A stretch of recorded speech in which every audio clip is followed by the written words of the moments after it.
All right, well, let's get down to it. We've been going through the fifth way, but we're not doing that right now because we're in Lent. And I wanted to at least begin talking about Lent in Lent so we can get recalibrated. Those of us who grew up in liturgical churches and grew up with Lent, we have sometimes a little bit of a jaded memory about what Lent was because it was kind of forced on us as kids. It was heavy, it was negative, it was dark, and you had to give up stuff that you loved, and it was all about penance and sin and all these things, and it just felt really heavy. And what we're trying to do is turn that around and take a look at what Lent really is about and what it could and should be in order for us to be able to move toward the new life that Easter represents. And so that's what we've been doing last week. We're going to continue it on this week.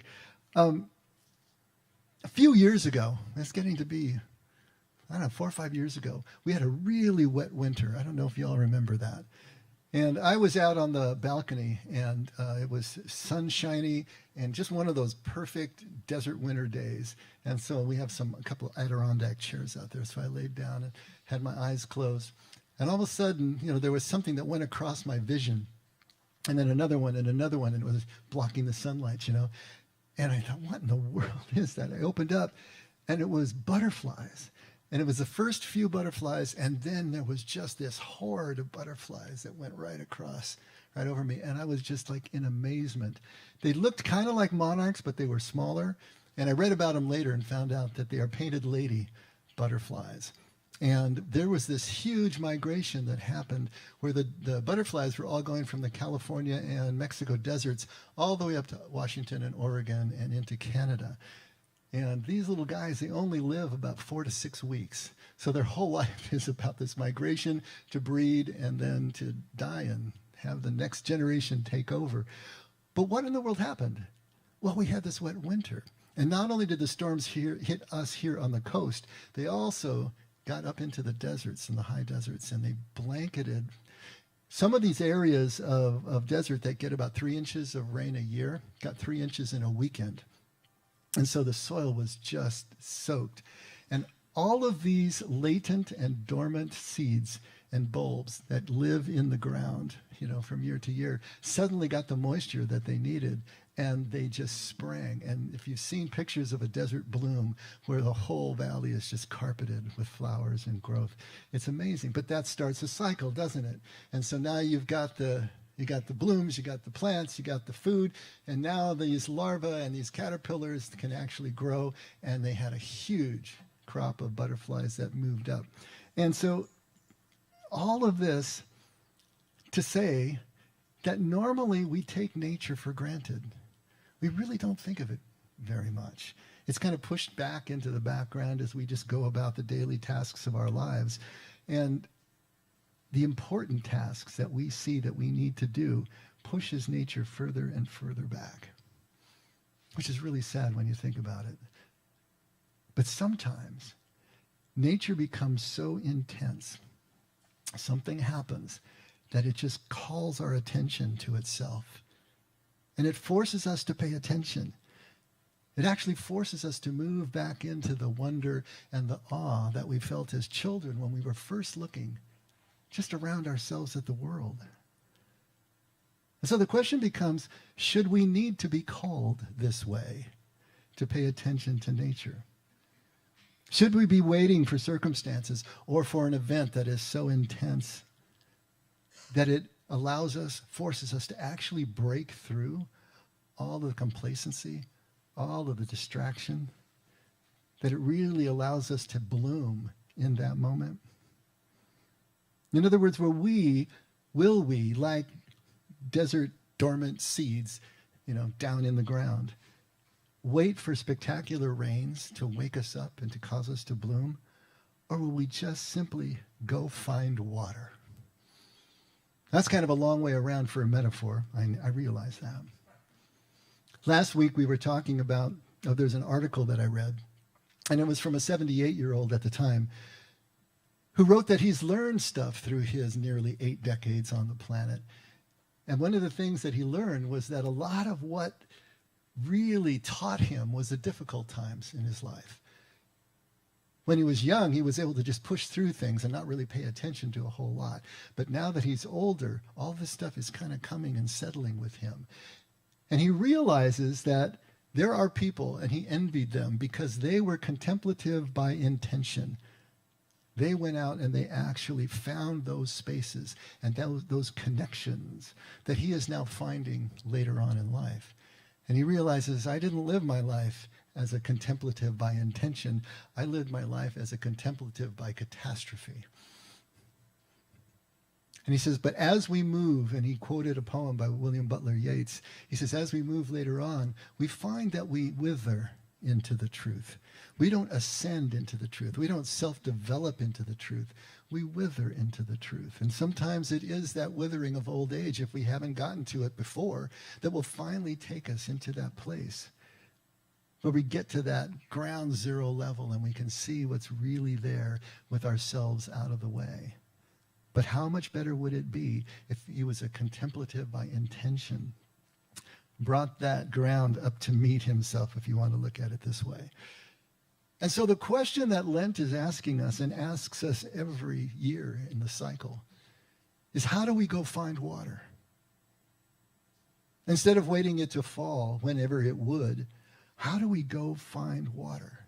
And so what we've been doing here for the last 2 Sundays is try to redefine Lent. Take it from that place of penance and punishment in order to change the mind of an angry God, that we were looking at it through the eyes of children and as it was presented to us by our churches and by our elders, to a process of clearing out the distraction that allows us to clear our eyes to new perception.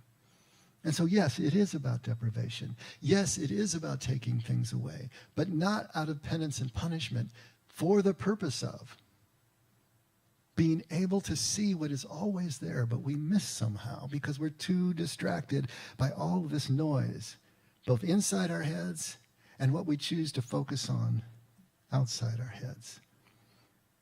Now, Lent is all about mirroring Jesus' 40 days in the wilderness. We got 40 days before Easter. We got Jesus' 40 days in the wilderness, where he went into silence and solitude and simplicity in order to get to a place of stillness. Because it's only in the stillness, it's only when we have quieted everything down that we're able to find our own identity, who we really are. Not just who we project to be, not who we think of ourselves as, not who we have been presented by others to be, but who we really are when all that is cleared out. And from that comes a sense of meaning. What is this all about? Why am I here breathing? Why am I taking another breath? What is going on? What is this new life that Jesus is always talking about, that Easter represents? You know, even seeing a butterfly, spiritually, it's about seeing rebirth. It's about seeing transformation, profound personal transformation. Is sort of the spirituality behind butterflies because of their life cycle. And so it all kind of ties together. And it tied for me together that time. But now, can we use this subtraction, not addition? Can we use subtraction? Can we use some deprivation? Not as a negative, but as a positive, affirmative action toward a rebirth, toward the ability to see life differently, to live life differently. How about if we could go through our days with that kind of wonder and awe of seeing 1 million butterflies go by? What would that be like? How would that transform everything that we do? Not waiting for the desert rains to come, but intentionally seeking water, intentionally seeking that blooming. So instead of giving things up as a negative, we want to introduce the positives. And what are the positives? Well, I've been calling them the 4 S's for years now. And the 4 S's are silence, solitude, simplicity, and stillness. Those are the 4 S's of contemplative practice. That's what we're trying to instill in our lives. If we can get those things in. Now, you want to talk about an endangered species? How endangered is silence in our lives? How endangered is simplicity, solitude, stillness? And these things are rare. And it's nothing that our culture values. It's just the opposite. And with more technology has come more noise, more inability to just be. There's always something going. There's always something on. There's never a moment of silence. And when it comes down to it, we actually fear the four S's.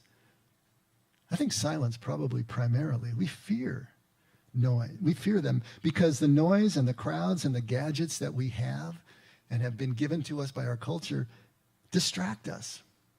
And they keep us spiritually unaware, which we like because there are questions down there that we're not prepared yet to answer, to handle, to even look at. And so these things keep us floating and skittering along the surface in such a way that we don't need to go down there. They push all our attention, all of our focus outside of ourselves. But if you think about it, that's exactly the opposite of where Jesus says we'll find kingdom. You could look it up. Luke 17:21. You're not going to find the kingdom out there by observation. Look, here it is, there it is. The kingdom is entos, within, among, in the midst of, all at the same time. But it's right here. It's right now. If we're waiting for it, we're not in kingdom. It's right here and now, and it's within. It's the whole different direction that our culture is pushing us out of. But all of that noise, all of those gadgets, all of those devices, they do serve the purpose temporarily for us. They make us feel purposeful, but only through the accomplishment that we can make. Our purpose becomes wholly centered in accomplishment. They make us feel meaningful, but only through urgency. When something is urgent, it feels meaningful to us. It feels like something that we've got to get to. But there are so many urgent things that are really not that important. They're just urgent because someone has attached a deadline to it. And if we spend all our time doing the urgent things, we'll never get to the important things. Because important things tend to be evergreen. They don't have deadlines attached.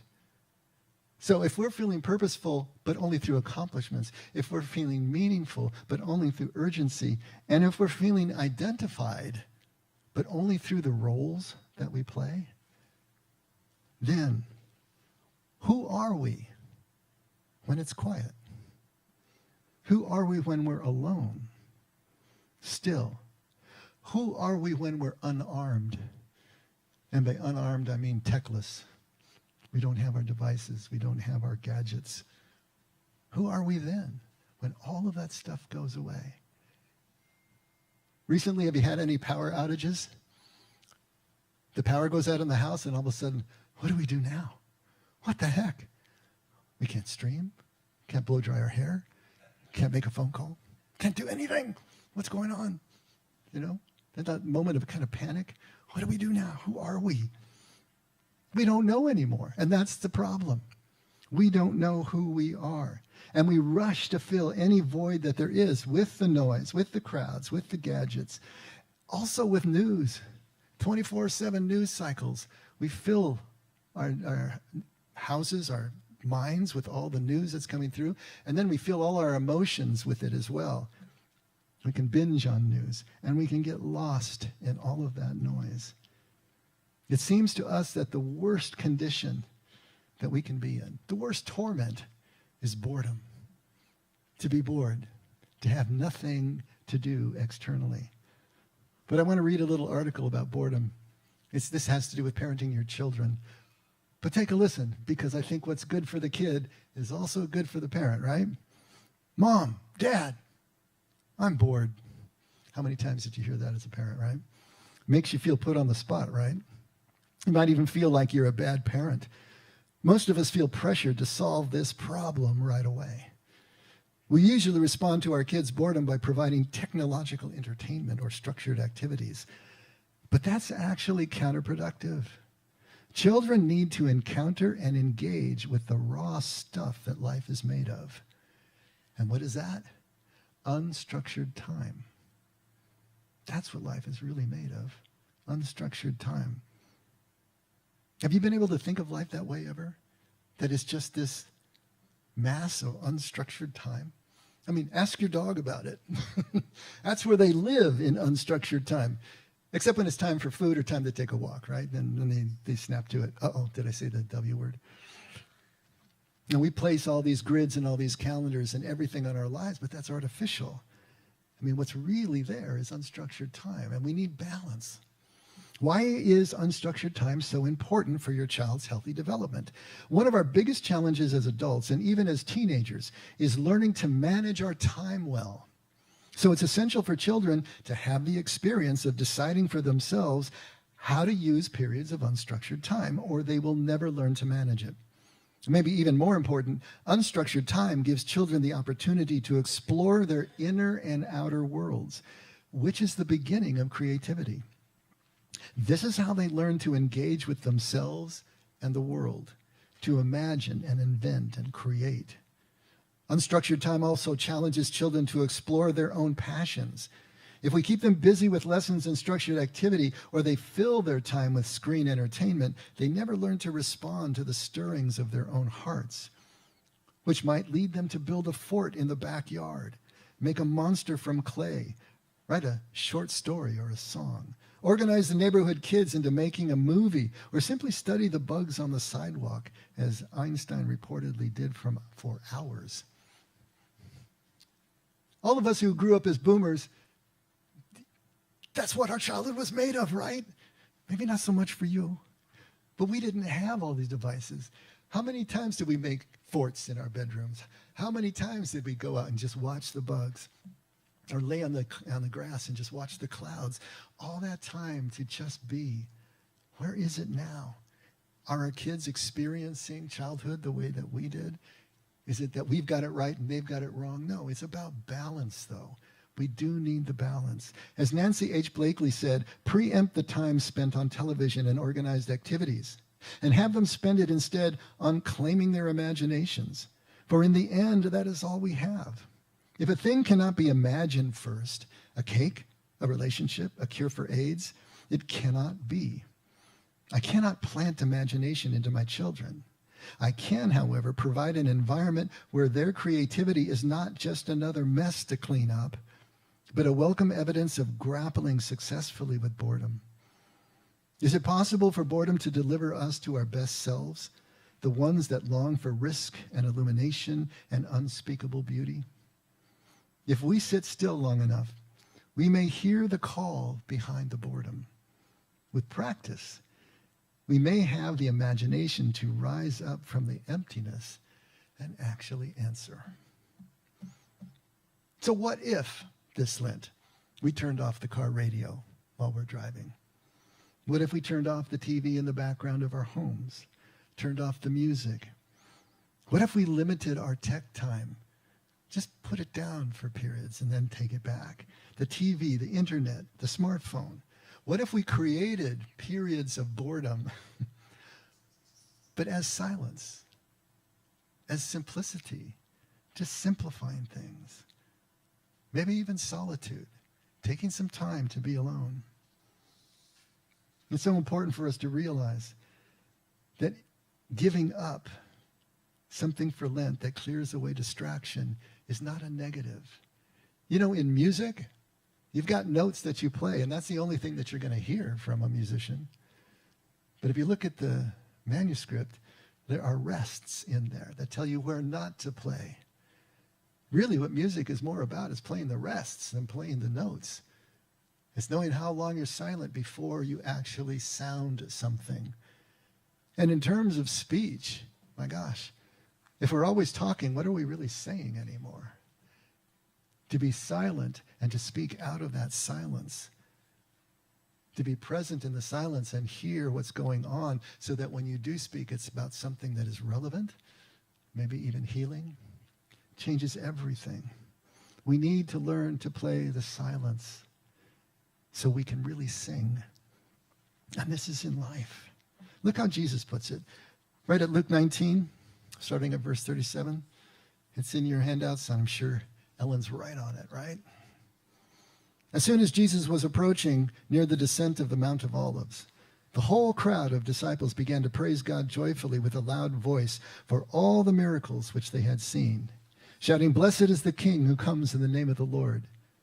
peace in heaven and glory in the highest. So this is the triumphal entry. This is Palm Sunday that is going to be coming in just a few weeks. But some of the Pharisees in the crowd said to Jesus, "Teacher, rebuke your disciples." But Jesus answered, "I tell you, if these become silent, the stones will cry out." Gotta love that response. Now, at first blush, it looks to be blowing my metaphor, doesn't it? If we fall silent, then the stones are going to start making noise? Okay, what's going on here? See, Jesus is doing something here. He's saying that all of nature, everything that exists, all of creation, testifies to the truth. It can't be silenced. It's always testifying. It's always crying out, reflected in the very being. This isn't words. This isn't noise. This isn't rational, of course. But just by their very being, by their existence, there is this testifying to the truth. There is this vibration. There is this energy. There is something that is always coming off. Now, we can hear it or not. That's really up to us. We can be aware of it and participate with it or not. But whether we do or not, it's going to continue. It's always there, with or without us. And there's nothing we can do about that. It's there. And by the way, how do the stones cry out? Well, of course, not in words. Of course, not in sound. Last week, we were talking about that still small voice that Elijah becomes aware of in the back of his cave after he spent 40 days running for his life from the execution order from the queen. But in that 40 days, which was not a literal 40 days, it was a long period of time, he develops this shepherd consciousness. He develops this ability to see and hear things that others miss, that he missed before. He began to value the silence because as he's in the back of his cave, there is a great earthquake and a great wind and a great fire. And he realizes that God is not in all of those big, loud, spectacular things. But when this still small voice, as is translated in the King James, 3 Hebrew words, kol, demama, and daka. Those 3 words, still, small voice. Not sound. Something in the sheer silence that said something to him, that he perceived in that stillness. We have a friend who's one of our Zoom participants from Phoenix area, Arizona. He had a near-death experience years ago. And when he talks about being in that state, he says there was just blackness. There was no imagery whatsoever, but there was no fear in the blackness. There was just a sense of being held, a sense of being connected. And he uses a phrase over and over again. He was made to know that. ... He was made to know that. He was made to know that. Without words, without rational processing, which he was no longer a part of. He stepped outside of his ego, stepped outside of his body. But he was made to know things. That still small voice was there. This is how the stones cry out. Not in words, not in noise, sound, not in rational speaking, but in a way that we can be made to know things if we are participating, if we are still enough ourselves to be able to pick up that kind of vibration. We must be very quiet. We must be very still if we want to hear the stones sing, right? Because it's not going to be with our ears that we hear it. This hearing of a crying out is the participation. It is the awareness of truth. Participation with truth, awareness of truth, and we must be still to know that truth. Be still and know that I am God, right? Be still and know. This is what Jesus is talking about when he's talking about these stones crying out. All creation never stops crying out. Stones, rain, clouds, the blooms that we see, butterflies. Do you ever just stop and look at the clouds? Especially after the day after a rain? Sometimes they just fill your windshield as you're driving. Do you ever just really consider them? The shapes, the quality, the texture, the light as it hits, and sometimes translucent, sometimes reflective. Just stop and consider that. I remember someone talking about taking a walk while the butterflies were still migrating, and she just felt like everything was alive. Everything was alive. The butterflies, the hills, everything. I remember Marion saying that she had to pull the car over and stop and just take it all in and process it. Can we allow ourselves to be taken in by nature this way? Something that we see every day, just pass by, no longer being aware of it? Can we bring ourselves to a different frequency, bring ourselves to a different level of awareness, and realize that everything is alive? Not just those that we deem alive because they move, but everything is alive. There are models of consciousness now that are just kind of blowing my mind as I'm reading through them. That we think consciousness is created by our brains. But what if our brains are really receivers of consciousness, not the producers of consciousness, not the transmitters, but the receiver of this great, vast consciousness that is our God?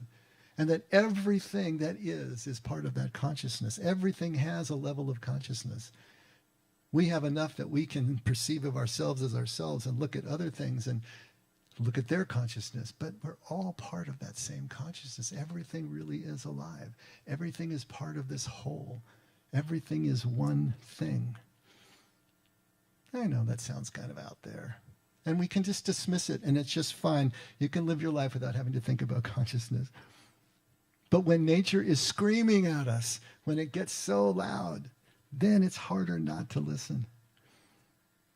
But our question here this Lent is, how can we learn to listen to the unceasing cry of creation? How can we learn and teach ourselves to hear the truth of embodied consciousness that is all around us all the time? This is kingdom. This is what Jesus is talking about. Living our lives at that kind of perception, right on the edge of connection always. Paul calls this kind of listening prayer. He calls it prayer, unceasing prayer. Take a look at 1 Thessalonians 5, starting at chapter 16. He says, rejoice always, pray without ceasing, in everything give thanks, for this is God's will for you in Christ Jesus. So what's he talking about? He's talking about a different kind of prayer, right? Not more noise, not more words, not more thoughts, more awareness. And notice that Paul gives 3 directives in this, not just one, but 3 different directives. And the context that he lays out here is going to define his concept of prayer as joyful, unceasing gratitude. That's basically what it comes down to. Joyful, unceasing gratitude that keeps us in this state of awe, keeps us in this state of connection. And so Paul's prayer, and this is Brother Lawrence's prayer too, if you're familiar with him, the practice of the presence of God. Instead of relegating your times where you pray and connect with God to these specific times during the day, everything. He says, don't try to come at your spirituality by creating ways in which you connect with God. Just do what you do all day long. But do it with the awareness of God. Do it in that type of connection. And everything becomes a prayer. This is the essence of contemplation. This is mindfulness, of course. But Paul says that it's practiced in 3 parts. And let's take a look at those 3 parts. The first one, and if you've got your handouts, they're written down there. Be happy always. That's his first piece. And you're probably thinking, yeah, right, Paul. You don't know my life, right? Be happy always. In other words, greet everyone and everything openly and cheerfully, even in adversity. Sing together joyfully. Let the moment be just enough for the moment. Be happy always. Oh, does that mean you got to fake it? Fake it till you make it? There might be a little bit of that, but that's really not what we're talking about here. It's not about faking something that you don't feel. It's about allowing yourself to be it. Allowing yourself to be part of it. To just smile. Act it out. Really desire just to leave everyone better than you found them. Because that's going to stick to you as well. There's no way that you can do that for another person and not feel it in yourself as well. That's where it all starts. I think I might have told you that, I'm a flaming introvert. I think probably that's come across here before. Every Sunday morning, I have to will myself out the door to come here to be with y'all. Because for me as an introvert, to have 5 hours of being the Pied Piper and leading everything from music to message and this and that, that's a really daunting thing. And I've learned that every Sunday I'm going to feel that resistance, no matter how many times I'm doing it. And it's 22 years now, 52 times a year. That's a lot of times. But I'm still going to feel that resistance every Sunday morning. But I have learned that if I just push through the resistance, drive down the freeway, show here at that front door, and jump in with both feet like I'm getting into a cold pool, and then just greet John. That's the first guy usually here. And it just breaks the spell. And I'm great because I really do love people, and I love being with you, and I love playing the music with these great musicians, and I love teaching. And yet I know next Sunday I'm going to have to push through the resistance once again. Is that faking it? I don't think so. It's pushing through the resistance. It's showing up. But if we can just love and value each face that we see, if we can just desire to leave them better than we found them, that everyone is infinitely worth our time and attention. It may be a little bit forced right at first, but if you just show up and fully jump in, see the reactions that you get from everyone that you greet, participate in that connection, everything changes. You become it. You're not faking it anymore. And then you let that connection, you let that focus with everyone and everything around you clear out the interior monologue, all the stuff that's going around in your head over and over. It just sort of fades away. You're not trying to wish it away. You're just so involved with what's going on, you realize it's gone. You open up this interior space, and you've found this interior stillness. And when that happens, where else would you rather be? That's the way it works, just like that. What's the second point Paul says? Be happy, not be happy. Be happy always was the first one. The second one, pray without ceasing.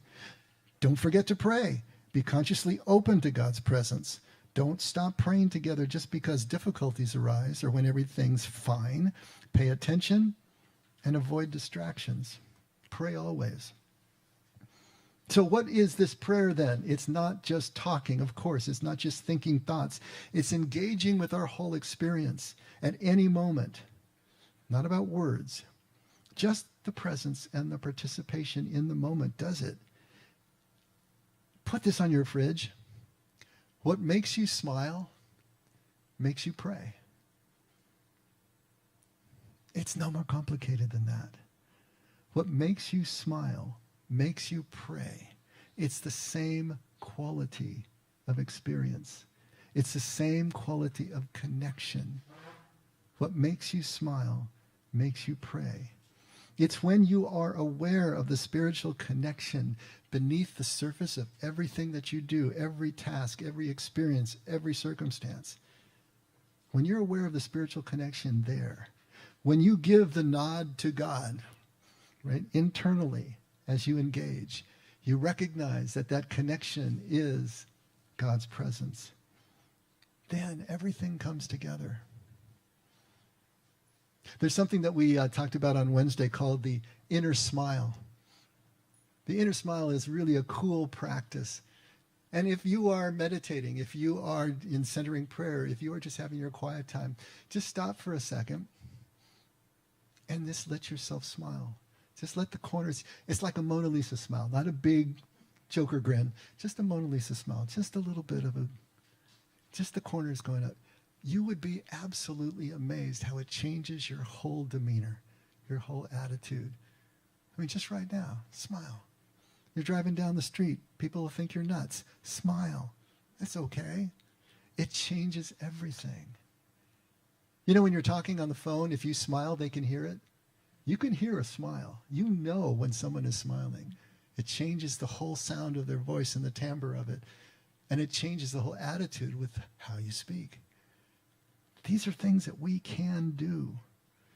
And of course now, there are set times of prayer, times for us to pray corporately and otherwise, where you're going to use words, you're going to have spoken prayer. That's okay.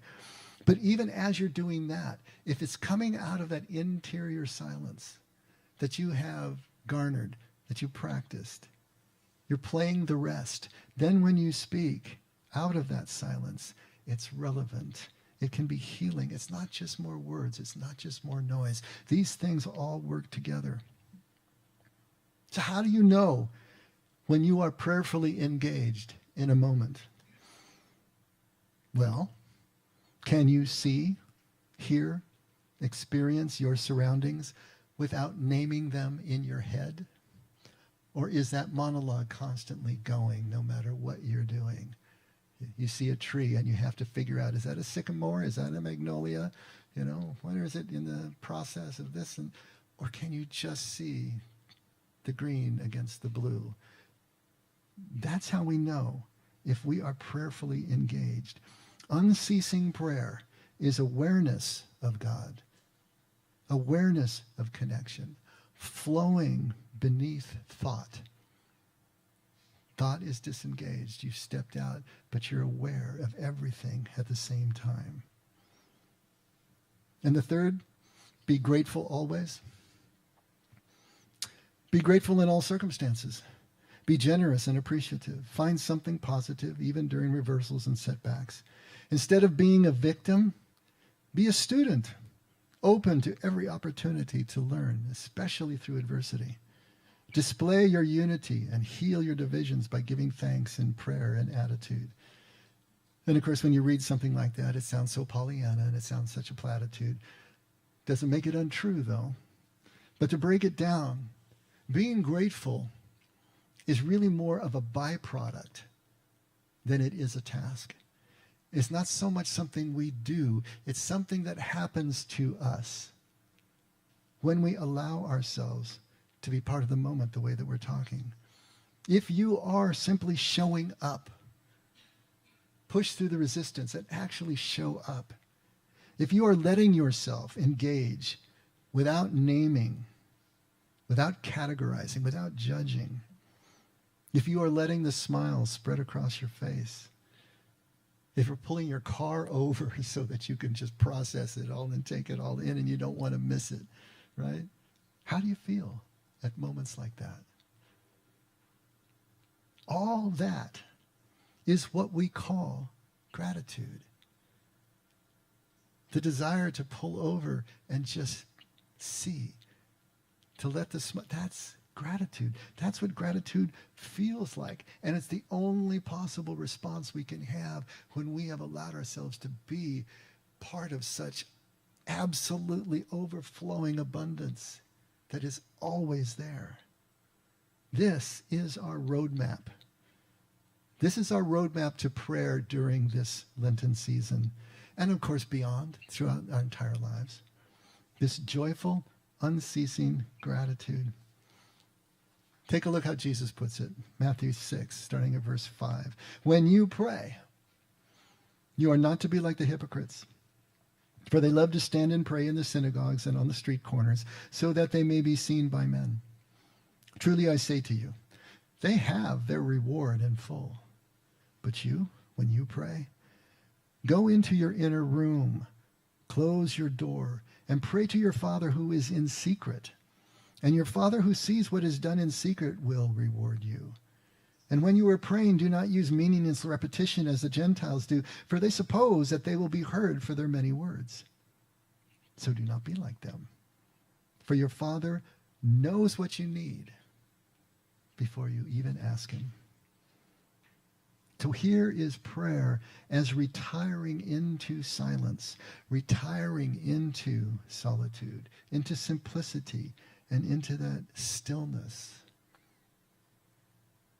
And conversely, what is the prayer of the hypocrites? What is it that they're doing? It's noisy, right? It's positioned right amid all the crowds. It's full of all these complex motives and all of these schemes. They want to be seen. They wear their tassels really long. They wear their phylacteries huge. They wanted to be seen as pious. And so they're always thinking about, if I position myself here, when the prayer bell goes and on and on. This is the exact opposite of what Jesus is talking about. Silence, solitude, simplicity, stillness. Jesus is showing us how to return to authentic prayer. The silence and solitude of the inner room, both physically and spiritually. Yes, go to some place where you can physically be alone. Shut the door if you can. But also go into that deepest place within. Grow your silence there. Then you can carry it around wherever you go. Let go of the complex needs that we all have. And let go of the words that we use to describe those needs. And trust that God already knows and doesn't need to be told by you. All you need to do is enter into that abundance, and everything that God could possibly give you is already present.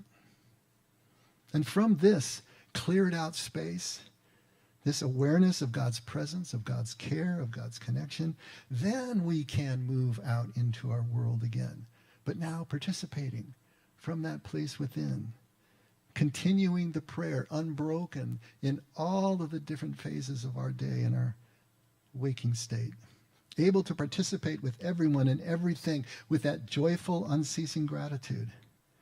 We won't have to wait for a billion butterflies to come by in order to see them, because we'll see each one wherever they happen to be.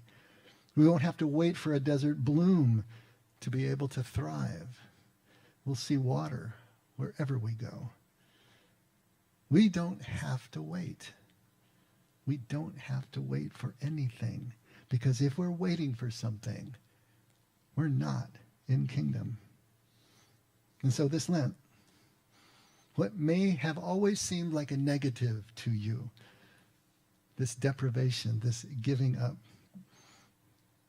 we now want to see it as letting go of anything that would distract us from being able to be right here, right now. We want to see this deprivation, whatever we set for ourselves, as a positive action.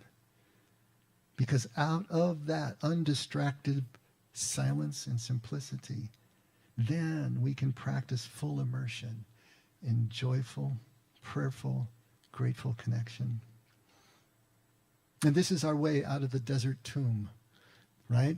This is our way out of the dormant husk of dried seeds or bulbs that are buried in the ground, because we're no longer waiting for the desert bloom.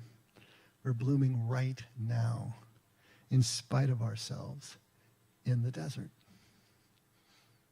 When we can do that, Lent has served its purpose, and the new life of Easter is right in front of us.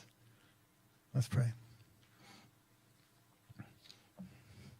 Father, you are this new life. You are eternal, not in the sense of time, but eternal in the sense of absolute newness every single moment. That newness, that eternal turning of a corner is who you are. As we approach you, that's what we will experience if we have cleared everything out, and that's what we're looking to do, Lord. Help us to find ways to become more aware of this Lenten season, first of all, as a space, as an opportunity, as an excuse to be able to do some of the things that we hope will become habitual for us. That in this short space between now and Easter, we can develop a new habit, a new habitual way of not just addressing you, but every moment of our lives and every person we meet. Help us to do that, Lord. Help us to find in ourselves just enough desire to change one thing that maybe will change another and another. But through it all, Father, thank you so much for being present to us right now, being here now, showing us with yourself what it means to live in this kind of love and this kind of connection. Lord, we love you. Never let us forget that we can only do that because you loved us first. And we pray all this in Jesus' name. Amen. Let's stand.